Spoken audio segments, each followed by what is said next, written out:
afternoon, people. What is this, week 3 of the Coronasphere?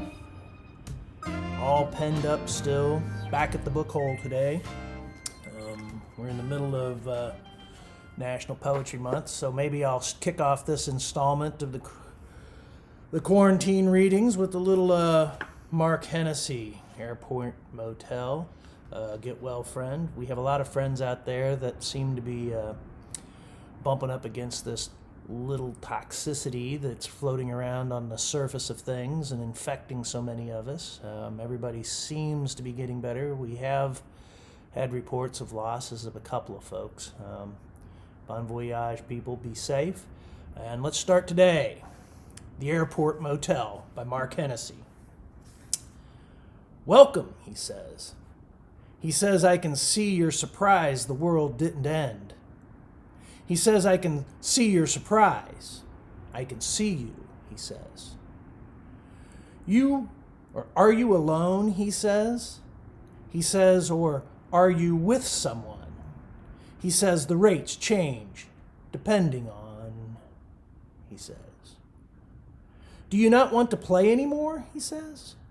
He says, if you want to play, do you want or do you not want to be it, he says. Staying long, he says. He says, like planes answer plans. He says, comfortable room, free air, ice machine. Checkout time, he says. He says, checkout time. Mark Hennessy from his last book, Airport Motel. Be sure you check into, get online and look up Godzillionaire. They have a brand new album out there on the YouTube and Spotify stuff, but man, it'll rock your socks. All right, today, Fear and Loathing in Las Vegas, Chapter 9, No Sympathy for the Devil. Newsman tortured, flight into madness. The decision to flee came suddenly, or maybe not. Maybe I'd planned it all along, subconsciously waiting for the right moment. The bill was a factor, I think, because I had no money to pay it. And no more of these devilish credit card reimbursement deals. Not after dealing with Sydney Zion. They seized my American Express card after that one, and now the bastards are suing me along with the Diners Club and the IRS. And besides, the magazine is legally responsible. My attorney saw to that. We signed nothing, except those room service tabs. We never knew the total, but just before we left, my attorney figured we were running somewhere between $29 and $36 an hour for 48 consecutive hours. Incredible, I said. How could that happen? But by the time I asked this question, there was nobody around to answer. My attorney was gone. He must have sensed trouble. On Monday evening, he ordered up a set of fine cowhide luggage from room service. Then he told me he had reservations for the next plane for L.A. We would have to hurry, he said, and on the way to the airport, he borrowed $25 for the plane ticket. I saw him off. Then I went back to the airport souvenir counter and spent all the rest of my cash on garbage. Complete shit.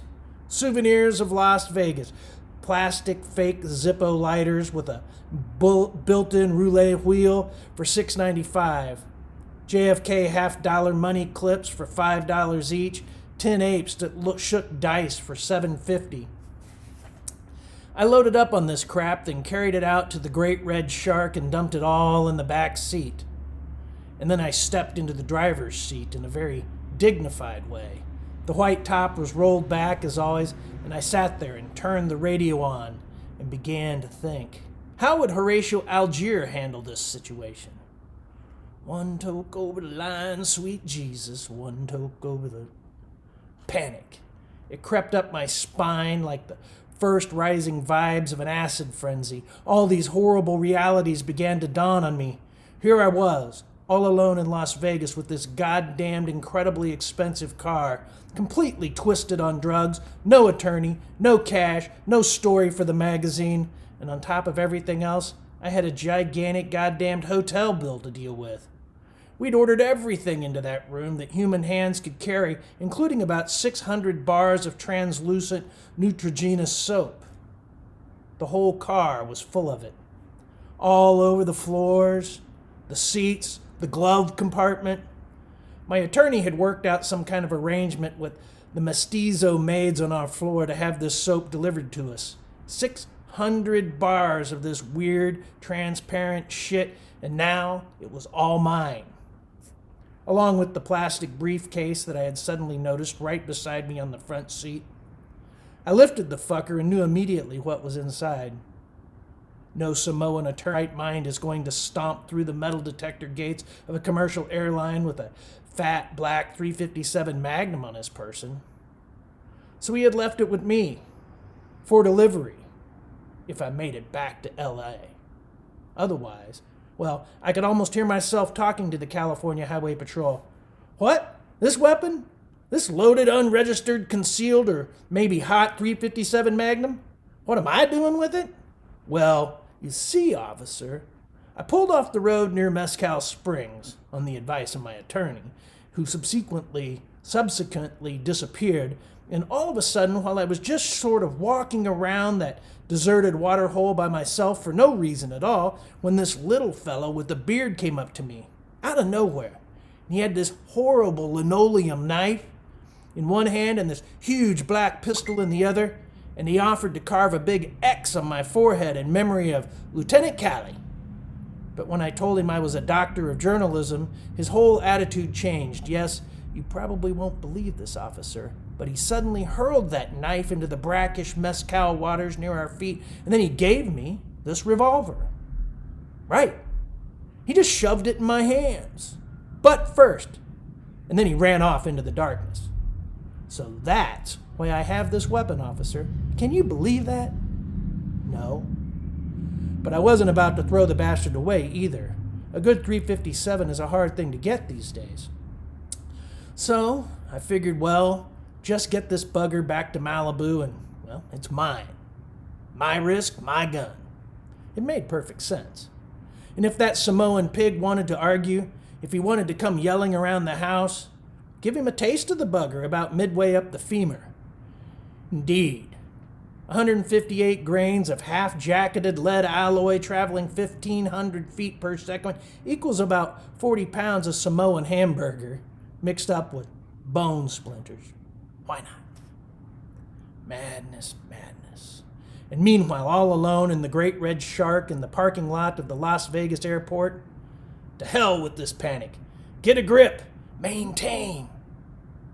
For the next 24 hours, this matter of personal control will be critical.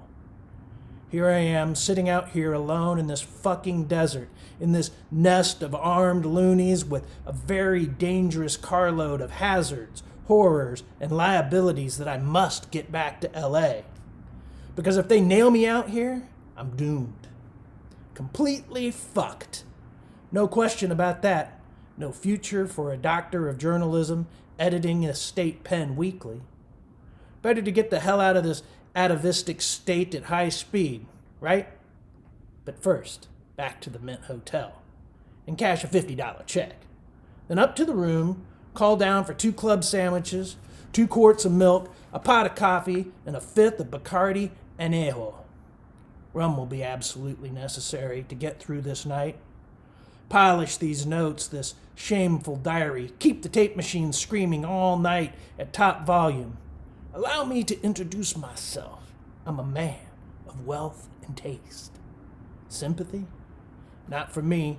No mercy for criminal freak in Las Vegas. This place is like the army. The shark ethic prevails. Eat the wounded. In a closed society where everybody's guilty, the only crime is getting caught. In a world of thieves, the only final sin is stupidity. It's a weird feeling to sit in Las Vegas hotel at 4 a.m, hunkered down with a notebook and a tape recorder in a $75 a day suite and a fantastic room service bill run up in 48 hours of total madness, knowing that just as soon as dawn comes up, you're going to flee without paying a fucking penny. Go stomping out through the lobby and call your car, your red convertible, down from the garage and stand there waiting for it with a suitcase full of marijuana and weapons. Trying to look casual, scanning the first morning edition of the Las Vegas Sun. This was the final step. I'd taken all the grapefruit and other luggage out to the car a few hours earlier. Now, it was only a matter of slipping the noose. Yes, extremely casual behavior. Wild eyes hidden behind these Saigon mirror sunglasses, waiting for the shark to roll up. Where is it? I gave that pimp, a carboy, $5 a prime investment right now. Stay calm. Read the paper. The lead story was screaming blue headline across the top of the page. Trio rearrested in Beauty's death. An overdose of heroin was listed as the official cause of death for pretty Diane Hamby, 19, whose body was found stuffed in a refrigerator last week, according to the Clark County Coroner's Office. Investigators of the sheriff's homicide team who went to arrest the suspects said that one, a 24-year-old woman, attempting to fling herself through the glass doors of her trailer before being stopped by deputies. Officers said she was apparently hysterical and shouted, "You'll never take me alive!" But officers handcuffed the woman, and she apparently was not injured. GI drug desk claimed. Washington, the Associated Press.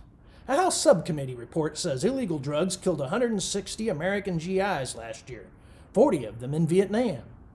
Drugs were suspected, it said, in another 56 military deaths in Asia and the Pacific Command. It said the heroin problem in Vietnam is increasing in seriousness, primarily because of processing laboratories in Laos, Thailand, and Hong Kong. Drug suppression in Vietnam is almost completely ineffective, it says. The report said, partially because an ineffective local police force and partially because some presently unknown corrupt officials in office are involved in the drug traffic. To the left of that grim notice was a 4-column center-page photo of Washington, D.C. cops fighting with young, anti-war demonstrators who staged a sit-in and blocked the entrance to the Selected Service headquarters. And next to the photo was a large black headline, "Torture Tales Told in War Hearings." Washington. Volunteer witnesses told an informal congressional panel yesterday that while serving as military interrogators, they routinely used electrical telephone hookups and helicopter drops to torture and kill Vietnamese prisoners. One Army intelligence specialist said the pistol slang of his Chinese interpreter was defended by a superior who said, well, she was just a slope anyway, meaning she was Asiatic. Right underneath that story was a headline saying, 5 wounded near New York City tenement by an unidentified gunman who fired from the roof of a building for no apparent reason. This item appeared just above a headline that said, "Pharmacy owner arrested in a probe." A result, the article explained, of a preliminary investigation of Las Vegas pharmacy, showing a shortage of over 100,000 pills considered dangerous drugs. Reading the front page made me feel a lot better. Against that heinous background, my crimes were pale and meaningless. I was a relatively respectable citizen, a multiple felon perhaps, but certainly not dangerous. And when the great scorer came to write against my name, that would surely make a difference. Or would it? I turned to the sports page and saw a small item about Muhammad Ali. His case was before the Supreme Court. The final appeal. He'd been sentenced to 5 years in prison for refusing to kill slopes. I ain't got nothing against them Viet Cong, he said. 5 years, what they gave him. All right, people. Another Corona day. I'll catch you tomorrow.